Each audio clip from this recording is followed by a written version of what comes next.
আসসালামু আলাইকুম প্রিয় দর্শক, আপনারা জানেন এর আগেও আমি একাধিক ভিডিওতে একাধিক অনুষ্ঠানে আমি একটা প্রশ্ন বারবার তুলেছি এই কারণে যে এটা আমার কাছে খুবই গুরুত্বপূর্ণ একটা প্রশ্ন মনে হয়েছে। সেটা হলো যে দেশের নীতি নির্ধারণী পর্যায়ে আমরা কোনো দ্বৈত নাগরিককে দায়িত্ব দেব কিনা, মানে যারা দেশের সিদ্ধান্ত নেবেন দেশের ভালো মন্দ নিয়ে, সেখানে আমি এমন কোনো লোককে রাখবো কিনা যে লোক একই সঙ্গে বাংলাদেশের নাগরিক এবং ভিন্ন একটা দেশের নাগরিক। পৃথিবীর অনেক দেশ আছে, যেমন সিঙ্গাপুর। আপনি যদি সিঙ্গাপুরের নাগরিকত্ব নিতে যান, আপনি পৃথিবীর অন্য কোনো দেশের নাগরিকত্ব নিতে পারবেন না, কারণ তাদের বক্তব্য হলো তুমি একসঙ্গে দুই নৌকা পা দিতে পারবে না। তুমি যদি সিঙ্গাপুরের নাগরিকত্ব বাদ দিয়ে অন্য কোনো দেশের নাগরিকত্ব নেও, তার মানে তুমি সিঙ্গাপুরের নাগরিকত্ব নিয়ে হ্যাপি নও। একই জিনিস কিন্তু ভারতেও আছে। ভারতের কোনো নাগরিক যদি বিদেশের কোনো দেশের নাগরিকত্ব নিতে যায়, তাকে কিন্তু ভারতের নাগরিকত্ব ছেড়ে নিতে হয়। এই জিনিসটা বাংলাদেশে নেই। বাংলাদেশে একই সঙ্গে দুই জায়গার নাগরিকত্ব নেওয়ার একটা সুযোগ আছে। আমাদের অনেক আত্মীয়স্বজন আছে যারা বিদেশে অন্য দেশের নাগরিক, ইউরোপের নাগরিক, অস্ট্রেলিয়ার নাগরিক, আমেরিকার নাগরিক, আবার তারা একই সঙ্গে বাংলাদেশেরও পাসপোর্ট ধারণ করে। এটা নিয়ে আমার কিন্তু ওইভাবে কোনো আপত্তি নেই। আমার আপত্তি একটা জায়গায় হলো যখন সে বিদেশের নাগরিকত্ব নেবে তখন সে বাংলাদেশের রাষ্ট্রীয় নীতি নির্ধারণী কোনো কাজে থাকতে পারবে না। আমাদের দেশে একটা নীতি নির্ধারণী পর্যায়ে একটা সিদ্ধান্ত দিল যে এই কাজটা করা উচিত, অমুকের সঙ্গে যুদ্ধ ঘোষণা করা উচিত, অমুক দেশের সঙ্গে এই চুক্তি করা উচিত। এই যে নীতি নির্ধারণী সিদ্ধান্তগুলো, এটা যদি পরবর্তী সময়ে ভুল প্রমাণিত হয়, তাহলে তো আমি তো সেই লোককে ধরতে পারবো না, সে তো বিদেশ চলে যাবে। এবং এই জিনিসগুলো কিন্তু গত কয়েক বছর ধরে এখানে ঘটেছে। আমরা দেখেছি এস আলমের কথা বলেন, সামিট গ্রুপের আজিজ খানের কথা বলেন, যত লোক পাবেন, যত বড় বড় লোক পাবেন, এরা প্রায় সবাই বাংলাদেশের পাশাপাশি আরেকটা দেশের নাগরিক। যে কারণে ওদের কাউকে আপনারা কিন্তু ধরতে পারবেন না, কিছু করতেও পারবেন না। যতই চিল্লাচিল্লি করেন কিচ্ছু করতে পারবেন না। আপনি এস আলমকে কীভাবে দেবেন? সে তো সিঙ্গাপুরের নাগরিক, তাকে আপনি কিছু বলতেই পারবেন না। আজিজ খান কিছু বলতেই পারবেন না। তো এই লোকগুলো কিন্তু এই দেশের থেকে, এই দেশ থেকে লুটপাট করে পরে অন্য জায়গার টাকা পাঠিয়ে দেয়, ওখানে যে থাকে। অনেকে বলেন বিদেশে থেকে, আমরা তো দেশের জন্য ভাবছি, করছি, টাকা পাঠান ভাই, কোনো সমস্যা নাই, আপনারা সব কিছুই করেন, আপনারা দেশে এসে ফ্যাক্টরি করেন, শিল্প কারখানা করেন, কোনো আপত্তি নাই। কিন্তু আপনি দেশের রাষ্ট্রপতি হতে চেয়েন না, আপনি দেশের প্রধানমন্ত্রী হতে চেয়েন না, আপনি দেশের এমপি হতে চেয়েন না, কারণ এইগুলি নীতি নির্ধারণী। আপনি যখন বিদেশের নাগরিক হবেন তখন আপনার দেশপ্রেম যারা বিদেশের নাগরিক নয়, বাংলাদেশে বসবাস করে, তাদের চেয়ে কম হতে বাধ্য। কারণ যদি বাংলাদেশকে আপনি ভালোবাসতেন সম্পূর্ণভাবে, তাহলে আপনি বিদেশে যেখানেই যান না কেন, ওখানে চাকরি বাকরি করতেন, অনেক কিছুই করতেন, নাগরিকত্বটা আপনি নিতেন না। কেন নিয়েছেন? যাই হোক, এই এত বড় ভূমিকাগুলি বললাম কেন? এটা নিয়ে আমি একাধিক রিপোর্ট করেছি। অনেকে আমার কাছে এই সমস্ত নিয়ে নানা রকম মানে আপনার মেইল পাঠায়, মেসেজ পাঠায়, ইমেইলে আসে, অনেক কিছু আসে, এবং অনেকে ওনারা অনেকে প্রশ্নও করেন আসলে এই লোকগুলি কি। আমার কাছে এরকম অনেকগুলি প্রশ্ন এসেছে। আমি এই প্রশ্নগুলোর আজকে উচ্চারণ করতে চাই, কারণ আমি সংশ্লিষ্ট লোককেও এই প্রশ্নগুলি করতে চাই, যারা নাকি এদেশের গুরুত্বপূর্ণ দায়িত্বে আছেন। তাদের কাছে জানতে চাই যে আসলে আপনাদের নিয়ে যে প্রশ্নগুলি উঠেছে, এই প্রশ্নগুলি কি সঠিক? আমি জানি না, কিন্তু আমি কনফার্ম হতে পারবো না। যেমন ধরেন ডক্টর ইউনূস কি আমেরিকার নাগরিক? উনি কি দ্বৈত নাগরিক? এখন এই প্রশ্নটা আমি কিভাবে প্রমাণ করব?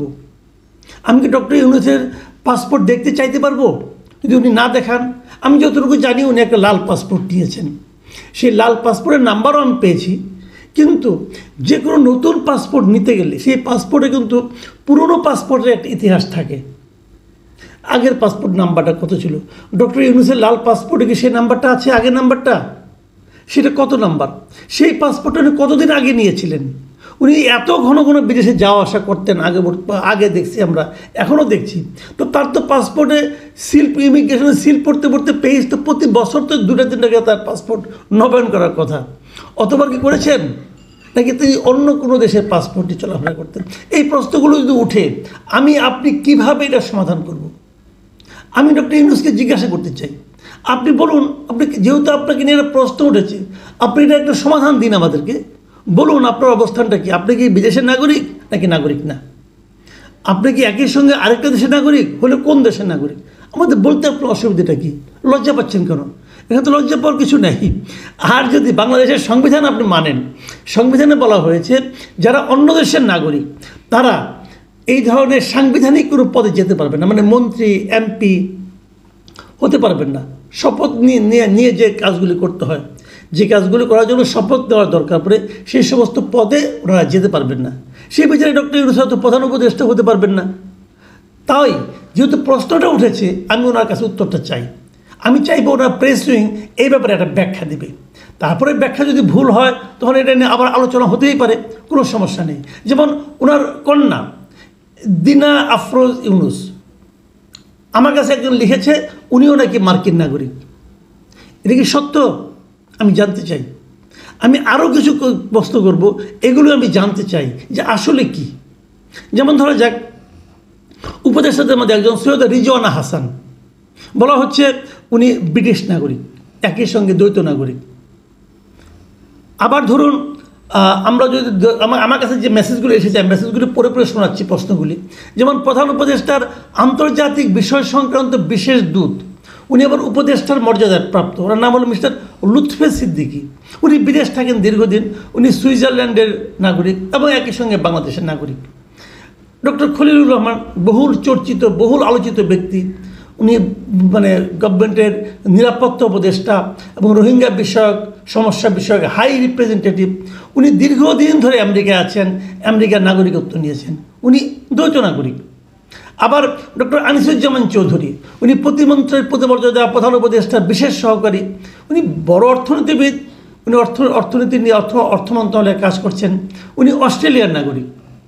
মোহাম্মদ সুফিউর রহমান, তিনি তাকে সম্প্রতি প্রতিমন্ত্রীর পদমর্যাদায় প্রধান উপদেষ্টার বিশেষ সহকারী হিসেবে নিয়োগ দেওয়া হয়েছে।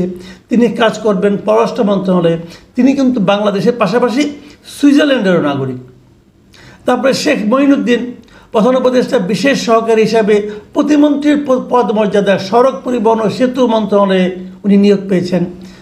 উনি অনেক দিন ধরে মার্কিন যুক্তরাষ্ট্রের প্রবাসী এবং মার্কিন যুক্তরাষ্ট্রের নাগরিক।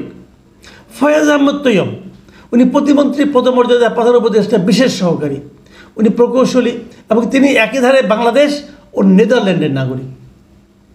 আশিক চৌধুরী, খুব আলোচিত চরিত্র একজন, উনি বিডার চেয়ারম্যান, ওনার আসল নাম হলো চৌধুরী আশিক মাহমুদ বিন হারুন। তিনিও মেধাবী লোক, কোনো সন্দেহ নাই, কিন্তু তিনি একই সঙ্গে বাংলাদেশ এবং ব্রিটিশ নাগরিক, মানে উনি দ্বৈত নাগরিক। ডক্টর আলী রিয়াজ, যিনি সংবিধান সংস্কার কমিশনের প্রধান এবং জাতীয় ঐক্যমত্য কমিশনের ভাইস প্রেসিডেন্ট, উনি মানে ভাইস চেয়ারম্যান উনি, এবং উনি বিভিন্ন পলিটিক্যাল লিডারদের সঙ্গে নিয়মিত আলোচনা করছেন সংস্কার নিয়ে। উনি কিন্তু দীর্ঘদিন ধরে ইলিনয় স্টেট ইউনিভার্সিটির উনি অধ্যাপক। উনি প্রায় 3 যুগেরও বেশি সময় ধরে বিদেশে থাকেন, ইংল্যান্ডে থাকছেন, আবার আমেরিকায় থাকেন। উনি মার্কিন নাগরিকত্ব ওনার আছে, উনিও দ্বৈত নাগরিক। মিস্টার বদিউল আলম মজুমদার, উনি নির্বাচন ব্যবস্থা সংস্কার কমিশনের প্রধান, উনি আমেরিকান সংস্থা হাঙ্গার প্রজেক্টের বাংলাদেশ শাখার পরিচালক। সুজনের উনি কর্ণধার, উনিও কিন্তু আমেরিকান নাগরিক। কামাল আহমেদ, গণমাধ্যম সংস্কার কমিশনের প্রধান, উনি বিবিসিতে ছিলেন দীর্ঘদিন এবং তারপরে এখন লন্ডনেই আছেন এবং উনি ব্রিটিশ নাগরিকত্ব নিয়েছেন। দুর্নীতি দমন কমিশন সংস্কার কমিশন যেটা হয়েছে, তার যে মেম্বার ডক্টর মোস্তাক হোসেন খান, তিনিও ব্রিটিশ নাগরিক। প্রধানমন্ত্রী খুব পাওয়ারফুল একজন লোক, প্রধান উপদেষ্টার মানে এসডিজি বিষয়ক মুখ্য সমন্বয়ক, যিনি সিনিয়র সচিব পদমর্যাদা আছেন, লামিয়া মুর্শিদ। তাকে অনেকে এমনও বলে যে উনি দীর্ঘদিন ধরে গ্রামীণ ব্যাংকে আছেন এবং ডক্টর ইউনূসের অন্যতম সহযোগী তাকে বলা হয়ে থাকে, এবং তিনি কানাডার নাগরিক। তার স্বামী সন্তানরা দীর্ঘদিন ধরে কানাডায় থাকে, এখনও অবশ্য তার স্বামী দেশে আছেন। প্রধান উপদেষ্টার ঐক্যমত্য বিষয়ক বিশেষ সহকারী মিস্টার মনির হায়দার, তাকেও সিনিয়র পদমর্যাদা সচিব পদমর্যাদা নেওয়া হয়েছে। তিনি 1 যুগ ধরে রিফিউজি অ্যাসাইলামে আমেরিকায় বসবাস করেন, তিনিও আমেরিকান নাগরিক। এবং যতদূর জানা যায়, রাজনৈতিক অ্যাসাইলাম নিতে গেলে পূর্বের দেশে বা আগের দেশে নাগরিকত্ব, পাসপোর্ট, এনআইডি এগুলো ত্যাগ করতে হয়। যদি সেটা করে থাকেন তাহলে তিনি হয়তো এখন কেবলই মানে মার্কিন নাগরিক, আর বাংলাদেশের নাগরিকত্ব নাই, এটাও হওয়ার সম্ভাবনা আছে। একই রকম ঘটনা ঘটবে মিস্টার মুশফিকুল ফজল আনসারির ক্ষেত্রে। তিনিও সিনিয়র সচিব মর্যাদায় মেক্সিকোতে বাংলাদেশের রাষ্ট্রদূত নিয়োগ হয়েছেন, উনিও আমেরিকার নাগরিক। আরেকজন প্রধান উপদেষ্টার একান্ত সচিব মানে পিএস, এদিকে সাজিব এম খাইরুল ইসলাম, তিনি যুগ্ম সচিব পদমর্যাদায় চুক্তিভিত্তিক নিয়োগ পেয়েছেন এবং উনিও আমেরিকান নাগরিক। এই যে কথাগুলো আমি বললাম, যে নামগুলি পেলাম, এই নামগুলি কিন্তু আমার কাছে বিভিন্ন জনে পাঠিয়ে আমাকে প্রশ্ন করেছে এবং তারা বলেছে এই ঘটনাগুলি সত্য কিনা। আমি এটা পড়ে শোনালাম। আমি সংশ্লিষ্ট সকলের কাছে এই প্রশ্নটাই কেবল করতে চাই, আসলে কি তাই? আসলে কি আপনারা দ্বৈত নাগরিক? আপনারা দ্বৈত নাগরিক হতেই পারেন। আমি একটা কথা খালি বলি, আমার অন্য কোনো, আপনারা যদি দেশকে আসলে ভালোবাসেন, হতে পারে আগে সরকারের আমলে দেশকে ভালোবাসা, দেশের প্রতি ভালোবাসা প্রকাশের সুযোগ পান নাই, হতে পারে। কিন্তু আগে স্বৈরাচারী শাসক ছিল, দেশে আসলে আপনাদের বিপদ হতে পারত, হতে পারে। আপনারা এবার দেশে আসছেন, দেশ সেবা করতে চান, তাতেও আমার কোনো আপত্তি নেই। আপনারা জ্ঞানী মানুষ, আপনাদের সারা দুনিয়া আপনাদেরকে ধারণ করে সম্মানিত হয়। অতএব তারা ওই দেশ ছেড়ে এখানে এই দেশে এসেছেন, কেন এসেছেন? দেশপ্রেমের জন্য এসেছেন। ওকে, তাহলে ওই দেশের নাগরিকত্বটা ছেড়ে আসছেন? আমি এই প্রশ্নটা করতে চাই।